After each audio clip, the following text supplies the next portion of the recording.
Hi everyone, it's Natalie here.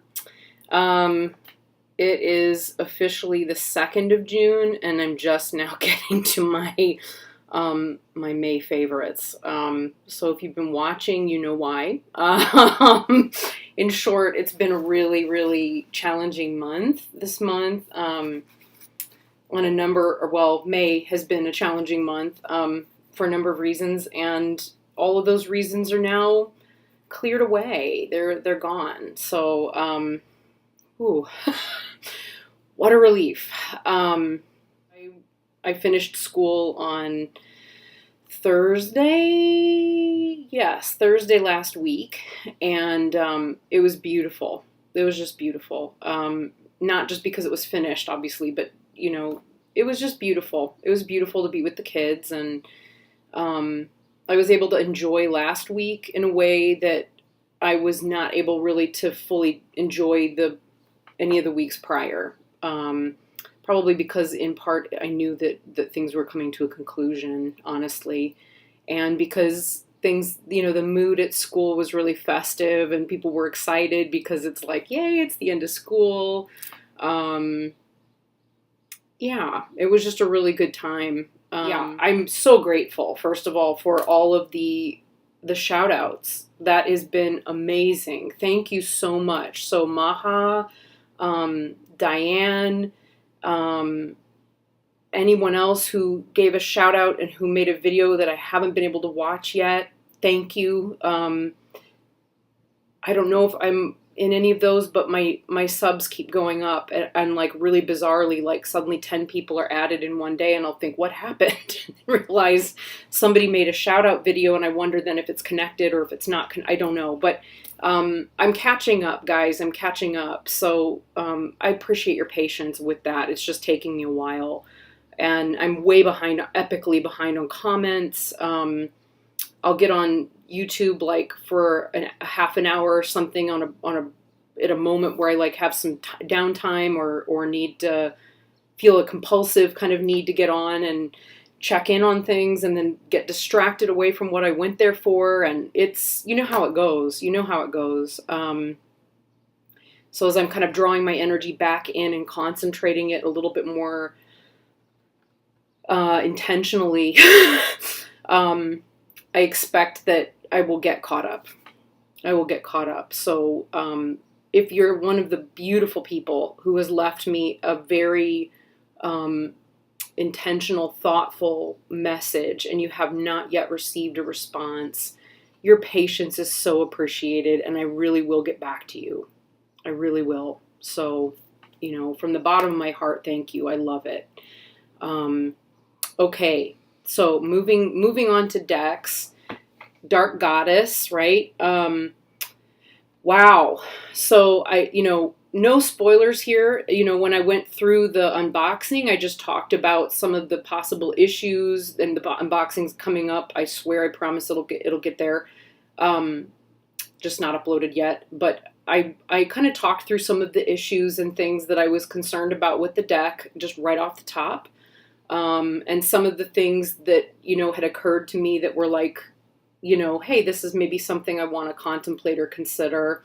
And I got it on Mother's Day, interestingly, kind of a cool day to get a goddess deck. And, or it arrived earlier that week, and I unboxed it on Mother's Day and got it. It came into my hands on Mother's Day because I was at home. And I've had nothing but extraordinary experiences of this deck since I opened it, honestly. The name that had been in my head since the night before, like repeating, like almost like a mantra, was the name Inanna. And I picked up the deck and I shuffled the cards, and I thought maybe that was one of the deities that was in the deck, and it was. But I'd gone through it so quickly and then boxed it back up and put it away, and, So I got up and was shuffling and so on, and of course the card I drew was Inanna. And what a wonderful dark goddess. And she's sort of been with me the rest of the month. So I spent some time researching her and getting to know her better, and I will probably continue to. I'm fascinated. I'm really fascinated by Inanna. She's a Sumerian goddess, and there is so much to take in. I won't try to go into it here, but what a cool experience, what a cool first experience to have, Another really powerful experience I had happened maybe about a week ago. I could look in my book and find out, but because I track all of it and, the way we all do. And I'd had a dream the night before that I forgot until I drew the card. And I think I did. I drew this one as like an evening draw because that morning I hadn't had any time or space to really sit and do it. So a lot of these draws this month have been like, as soon as I get home from school, I do my card draws and reflections, and because getting up in the morning and doing it was just not happening. At least not regularly in a way that was manageable. So the next one that I drew that was really powerful that came up was Pele. And after I drew her, and this was in the afternoon, I had this kind of startling realization. I'd had a very powerful dream the night before that I'd forgotten. And in the dream, I was walking barefoot on a black volcano and looking around, and I remember it was overcast, and it was very visceral and humid and warm. And as I was walking along, I was looking at my feet, and the ground was hot, but not intolerably so. And I was thinking to myself, I really want to get to know Pele. Who is Pele? What is Pele? What is that energy? Who is that energy? And that was the dream. And so then the next day, in the afternoon, this was the card. And so that was a really cool, this changed my dream life. Like, my dream life is shifting because of this deck. It's really powerful. There's a lot here. There were several other experiences that came up at various points. One day I had two cards that jumped out at me, and they were the Pythia and Ishtar. And really, this is absolutely my ideal high priestess because that's how I see her. And I remember when I visited Delphi back in 2005, I was in a theater production, and we took the theater production to Delphi, and I cried a lot when we went there. It just, something about it was eerily very familiar to me. And I remember reading about the Pythia as like a priestesshood and feeling like, wow, if all I had to do was breathe in gas and just kind of go into that, mental space of like, woo, here are all the secrets of the universe, and, and just speak them and allow poetry, to flow out of me, that would be a great life. That would feel on purpose. Which leads me to another interesting experience I had this month, which will come later at the video. This will be a long one. If you'll either like it or you won't. Short videos are just, I guess, not my thing. But anyway, it was a powerful card. It's a powerful card. And then getting to know Ishtar too after, and getting these two together. Really fascinating. Pythia was on top and Ishtar was right below. Drive yourself towards your purpose. Go to your purpose. If you're new to the channel, the high priestess is my, or priestess is my birth card. So, or birth card, personality card, it's the numbers. If you add up all the numbers of my birth date, it comes out as an 11-2. So that's where it's one of them. Which leads to a whole other contemplation of like strength or judgment or yes, which is so fascinating. Another experience that I had, it was last weekend on Saturday. It was the day I got up and did the video where I just talked through like, hey, here's what's coming up next month, and talked about the difficulties at school.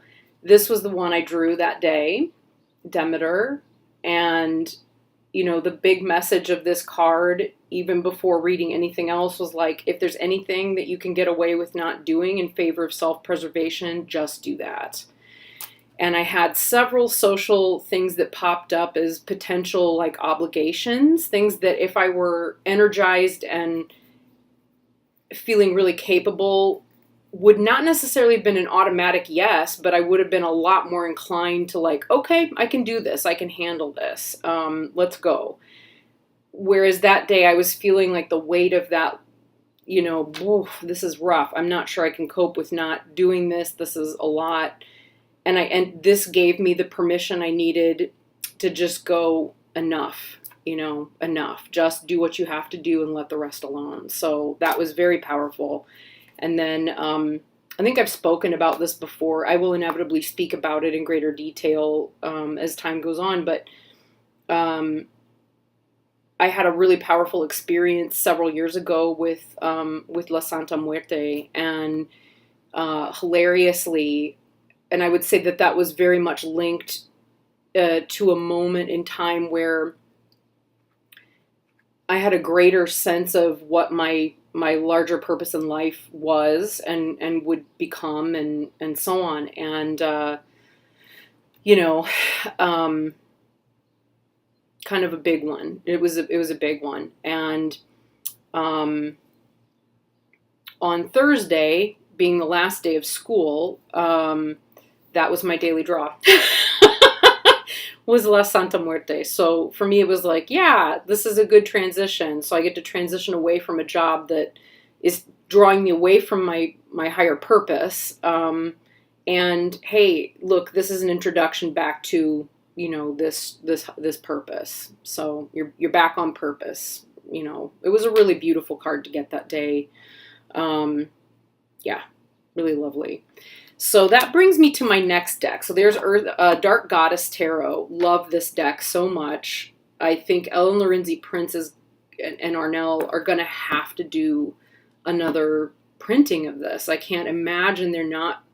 It's such a powerful tool. I would really hate this to go out of print permanently. It would be such a shame. Amazing. There's a lot to be said, even just to say simply that too, like in her PDF, she does a beautiful PDF that you can get for not a lot of dough, as Lisa Tishman would, from Mindful Tarot would say, not a lot of dough. You can get her PDF, and it's really worth getting if you get the deck. You really want that PDF. It's so informative and so beautifully put together and well researched. And she says in it, like, this is an introduction. It's to give you the possibility of getting to know this pantheon of goddesses, and then, with the possibility of understanding who they are outside of just the deck itself. And she's very clear, like, this is in no means exhaustive. She makes very great statements about, like, I don't want to sound like I'm in authority on any of these goddesses, and I really hope I don't misrepresent them. There's a lot of humility and sincerity in the way that she approaches the creation of the deck. It's really, if you're going to do it, it's probably the best way to approach it. And that sometimes intention and the energy that comes along with it speaks volumes more than almost anything in some cases. So remarkable. That said, next deck. So the next deck I've been working with, not a surprise here because I've talked about it exhaustively all month, but the New Earth Tarot, which is a round deck. And I've said a lot about it. I don't feel I need to say a huge amount more other than, so I mentioned that on my last day of school, I got I actually got the Santa Muerte card, so that was my daily draw. And my other daily draw for Thursday, last day of school, was the Adolescent of Cups, which I thought was hilarious because our last day of school, where I'm working with adolescents and pre-adolescents, was that we took them all to the public swimming pool. So I thought that was really funny. And this deck does talk like that to you sometimes in a way that sometimes other decks don't, right? Some decks have imagery that's less immediately identifiable, right? So this one has, its imagery is kind of really immediate. It's really immediate in a way that was very reflective, ironically, of Zen practice. And the deck creator is a Zen practitioner. So there's one day I was walking down the street with my dog back towards my house, and there was this little child, this little toddler standing there, and he was so beautiful and so, how toddlers can be, that like wide open, really accepting of the world. I love toddlers. I know that's ironic. I just love them. They have an intelligence and a wisdom, and they're at such a place in their lives that it's, whoa. And I'm familiar with this toddler because I see him every now and again. But the way the sun was shining behind him, from the west, and the way he was standing, and all of the different things he had around him, the toys that were scattered around on the sidewalk, reminded me instantly of the Child of Mirrors from the New Earth deck. And I hadn't yet done my draw that day. So I came inside and pulled the cards, and this jumped, like leapt out of the deck. So I took it as my draw of the day and just burst out laughing. So, that's the kind of relationship that I've developed with this deck. It's really, it's way up there. It's like right up at the top of my list of like go-to decks and decks to use. Another interesting way that it communicated this month was, I don't normally, if a deck likes to communicate through jumping cards, I will generally accept that as a method of communication, through the use of that deck. And that's really how this one wants to work with me.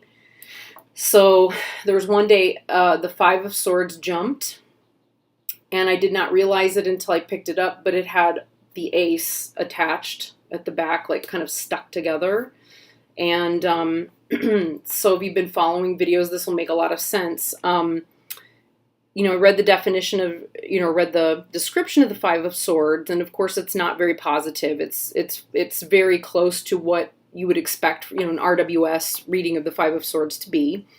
And her advice at the end of it is draw another card. And it didn't even ask me to draw. It gave me the second card in that, that it wanted me to literally to be pointed to. And the Ace of Swords in her deck, a very major key word is, purify the mind. Purify your mind and the energy of the mind. And that's very, very much been, it's been an ongoing thing all month long. Like if I had to think about like, what's the lesson of May, the lesson of May has been purify the mind, girl, just purify the mind. So love that. Big advice that was well timed. So yeah, really stunning, stunning messages from this deck. I've used it now with a client who just loved it. It really opened her up. She wanted to work with the Marielle originally, and so we did her first couple of spreads with the Marielle, and then I said, do you have any questions? And she had a question, and I said, you know what? Let's ask the same, major question from a different deck. So I said, let's try this one. It has a really different, unique voice, and I shuffled it and so on, and did the same spread, next to the original one. And it completely how it goes if you use different, a lot of people do this, it's not anything new, but it can be so useful in a reading to pull out a second deck and, have a second voice contribute to that reading, and beautiful stuff. So, yeah, So moving on. So that was the New Earth Tarot.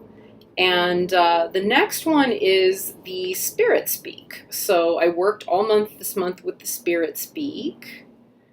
And the unboxing and so forth is up if you have any interest in that.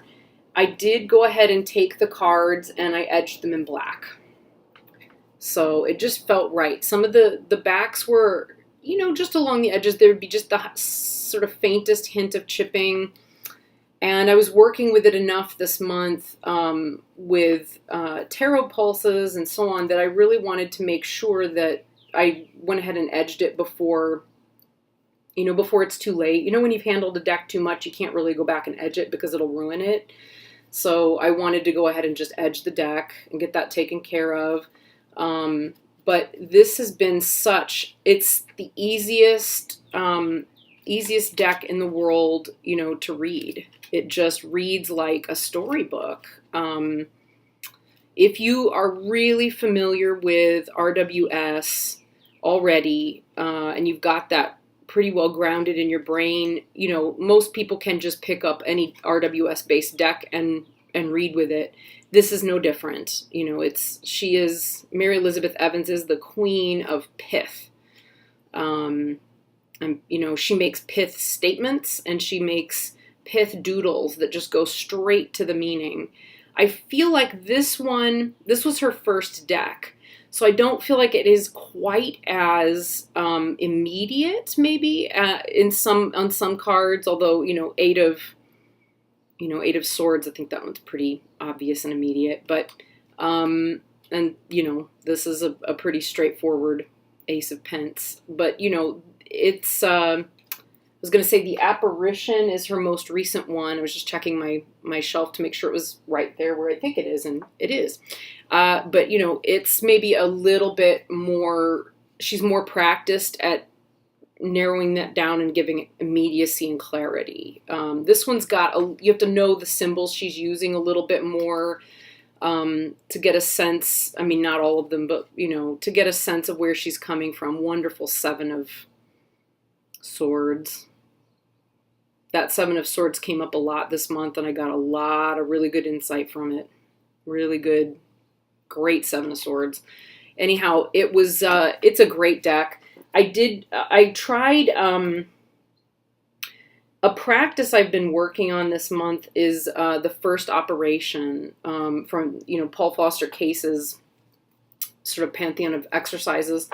And I got turned on to that earlier this month because of Benna Bellwin's video about it. And I thought, I would like to add that to my list of things to work on this month. And even despite not actually doing it every single day of the month, which was her recommendation, I managed to do it enough at this point that I can pick up a deck, run through it, select the significator, elect it, shuffle it back in, do a good shuffle, lay out the First Operation deck piles, and virtually know before I even select the pile which one the card will be in. And it's weird how that happens. I've been doing that with my, it's over here, with my original Marielle. So I used, in my first Marielle deck, and this is great, it'll lead me to my next topic here. I've got my outline down here. So I took my original first Marielle tarot deck and numbered it, according to the card counting system, where all of the aces are 11s, Hangman's an elemental card, so it gets a 3, number 3.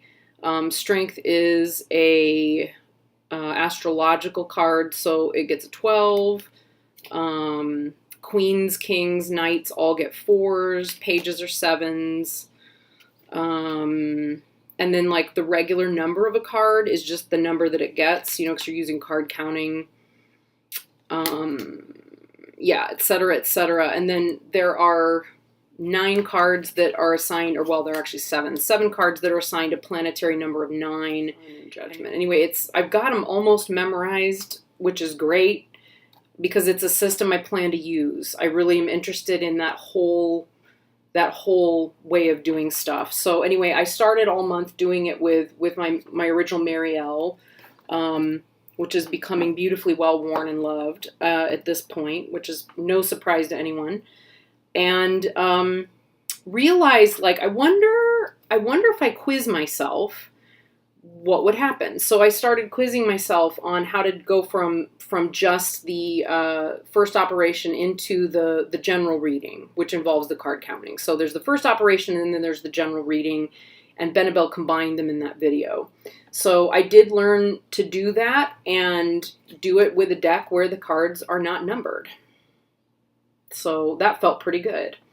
And I feel like I'm learning it well enough now that I could pick up and program most of my decks. She talks about deck programming and doing it with various decks. I picked this one, Spirit Speak Up, the first time to do that and try it, and it was very immediate. So essentially what happens is that once you finish your card counting, you then have, say, between 2 and 10 cards that come out of that pile that you string together to form a story.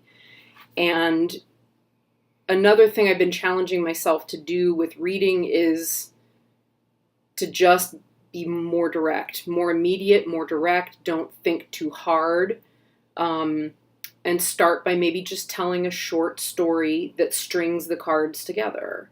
And so it's actually transformed my whole reading practice and made my whole reading practice much more concise, brief, simple, immediate. And then, of course, once that's there, going into greater depth is very easy because you've got what you need right there, and you've named it right off the bat. So I'll link the video. If you haven't watched that, I mean, it sounds really fussy and like it's a lot, but I highly recommend it. It's really, it will change the way that you read the cards, think about the cards, all of it. I also have to think that probably doing these kinds of practices is really good for your brain, and your memory. Because before I realized, before I even knew it, I was starting to memorize, numerological associations of the cards, and it was fast. It was really fast. So if you've been reading for a while, it's a great challenge. It's really good. It'll sharpen you right up. So moving on to the Marielle. The second edition came in. It's a stinker from the perspective of the publishing. I've got a lot to say about it. I put out my first video, but this is the actual deck. You can see here. Oh, there's nothing on the Fool card. Clever. So there's the Fool. I have it in order because that's not it. There's nothing on it because this is the deck I trimmed. Oh, there's a lot to tell. There's the Fool. I was like, well, I thought they all had names. And realized after seeing that, it is a really different experience to look at the cards without a border. I never had the whole Marielle cut the border off experience like the majority of the Tarot sphere already has done long since. Maybe I'll do that. Maybe I'll take that one deck, look at it when I get home, see how bad it is, and trim it. So my first day off of work, I trimmed an original Marielle deck and edged it. So obviously I've been working with the first operation and Paul Foster Case's general reading all month. Love it. I'm going to take it to the St. Louis Card Slingers tomorrow night. So that's my first June tarot activity. That's really exciting. I've never been, don't know anything about them. I know that they meet at a place called the Fortune Teller's Bar in an area of South City that's not far from where I live. I think it's on Cherokee Street. And I don't drink. I don't go to bars. But this is where they meet. And I would like to get to know who are the people in my neighborhood. So I'm gonna go. And that'll be fun. So moving on, the next topic, floating. That was a big May favorite. That was a lifesaver. The floating practice was what really allowed me to restore and recover enough just to keep moving forward. But it also helped me remove the tentacle attachment and kind of dissolve it, literally, lie in salt water for X number of, minutes. In this case, it would be 90 minutes. And you're going to be able to dissolve away that attachment pretty fully. And I'd already loosened it significantly. So lying in the water and then continuing to work with it and set that intention is what I wanted for that float really took care of it. So highly recommended. The new practice I added over the month was every day when I get in my car, instead of calling someone, and I started this, I think, the 13th of May, instead of doing that, I was going to chant all the way to work.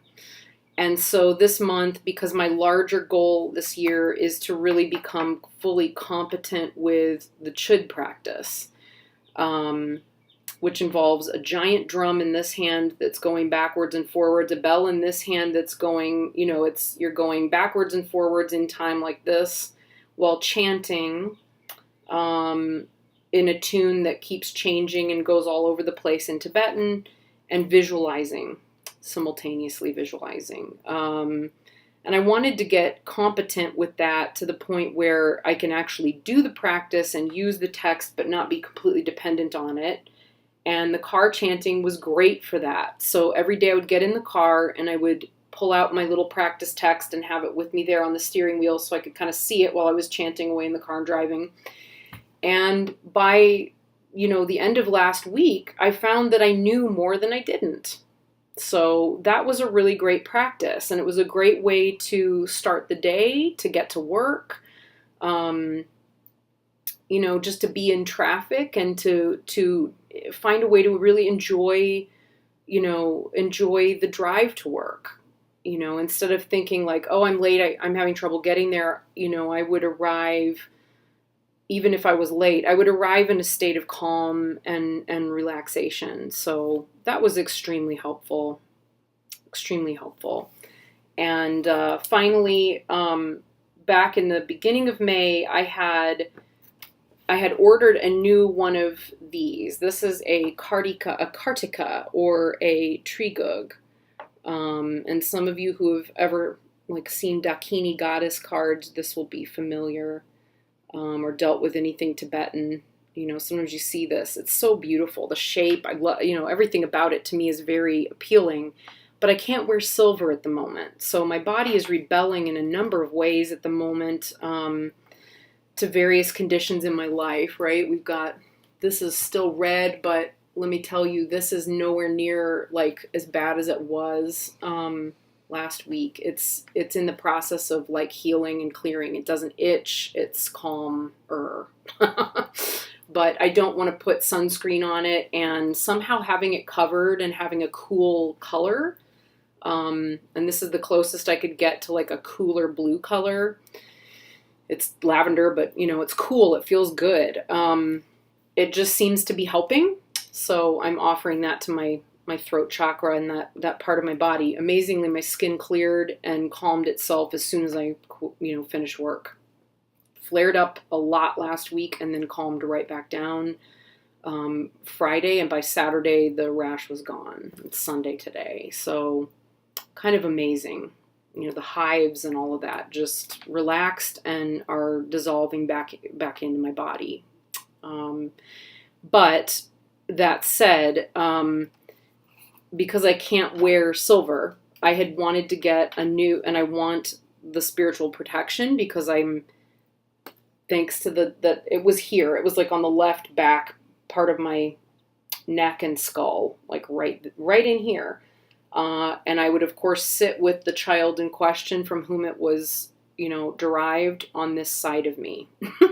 So he would be sitting right here, and I could feel, that almost, it was a lot. But yeah, it'll make you take your spiritual practice and the notion of spiritual protection seriously in a way that you maybe never have before, or it has for me. And I think the timing of it and so on was really interesting because I'm diving back into that space again in a different way. So I ordered a new tree gug in brass, right, which is tin and copper, because the tin and copper do not have the same impact on my skin or my system, which is interesting because most people would be able to wear the silver, but not the copper. And I didn't realize how much of a size difference there would be, but it's fine. You know, it doesn't bother me. This just arrived yesterday, so after all of that, you know, it's like, I don't know, it kind of feels like getting a gold medal or a bronze medal, you know, like, hey, you did really well, you tried. There we go. And you know, I've got it now, and I'm in the process of cleansing it, consecrating it, dedicating it, and so on as a ritual item to wear. So yeah. Gemstone of the month is smoky quartz. This is one of the smokiest ones I think I've ever seen. And it came from Arkansas, I believe, and I got it from the originator, the guy who mined it. He was selling his crystal collection, and I managed to buy it from him at a gem and mineral show a few years ago, and it had been sitting in my tiny house. And I think it was Queen Osset who said, you need smoky quartz. You need smoky quartz and you need selenite. So these two guys have been sitting in my pocket with me all month, helping me, you know, transmute the energy and clear it. So I'll be getting a lot more smoky quartz. I do have this kind of weaker smoky quartz that's so, you know, not that smoky. It's almost clear. I love these crystal balls, but I guess when you see it next to a regular crystal ball, you can see that it's actually pretty smoky. But this is the one I used to scry with. I love that. So I don't know. I will probably be getting some more smoky quartz, frankly, because that has been extremely useful, as has keeping the shungite in with it. I thought I had more lapis lazuli than I do, or lapis lazuli than I do, but I don't know where it is. And I think a lot of it was stuff that I had that I could wear. Now that I can't wear silver, I may just see if I can locate some of my lapis beads and make some lapis earrings and various other bits of jewelry that I can wear. So, yeah. Hooray! On with June. I'll be able to talk more about June now that I've dealt with May, and maybe I'll film June later on. All right. Thank you so much for watching, everybody. I wish you all so much goodness and so much beauty for the month of June. All right. Bye.